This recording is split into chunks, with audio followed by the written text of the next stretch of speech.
simply means, Tina ji, if we don't go into the theoretical definitions, yoga karmasu kaushalam, samatvam yoguchyate, sanyogo yogityukto jivatma paramatmano, anybody who has studied in a Hindi medium school would understand.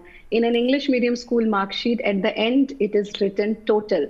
In a Hindi mark sheet, it is at the end, it is written yog. So yog means total, yog means totality, yog means unity, yog means to join.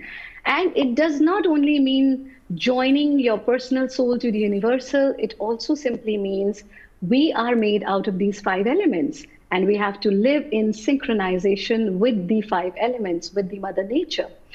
We all had witnessed one of the most tough time till now in the entire human history, and that was the time of COVID, that was the time of Corona.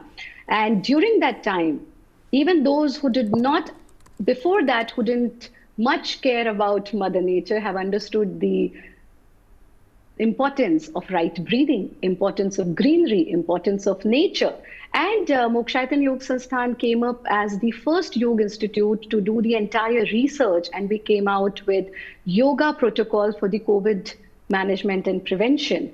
So we need to understand you can do very good asana, you can do very good pranayam, you can just bend your bodies, but if the environment around you is not okay, you are not able to breathe, even you can't do pranayam. So this is a wonderful initiative by our Prime Minister, Harit Yoga, out of all the 10 initiatives, that we do not have to look only towards us.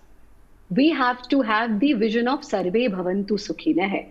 And we call it as the law of nature, as an echo. How echo works. I speak something, it comes back to you. So in yoga, we follow it that you give love, you're going to get love. There was a very close diplomat friend of mine. He said to me once, Acharya ji, tension lene ki nahi, dene ki cheez hoti hai. I said, nahi, ye lene ki cheez bhi nahi hoti, dene ki cheez bhi nahi hoti, because whatever you give, you get it back. You give tension, you give stress, you give hatred, you're going to get it back. You give love, you give peace, you give so many good things and you get it back. So more we give to Mother Nature, we are going to get it back. So it is very important that we not only start our yoga journey from asana, pranayam, pratyahar, and then the dharana, dhyan, samadhi, we also follow the basic yam and niyam. And the first niyam is shuchita, purification of the environment, of the surroundings around you. And without following these yam and niyam, one cannot be a yogi, because only physical practice is not going to help you if environment is not compatible, if environment is not yoga friendly.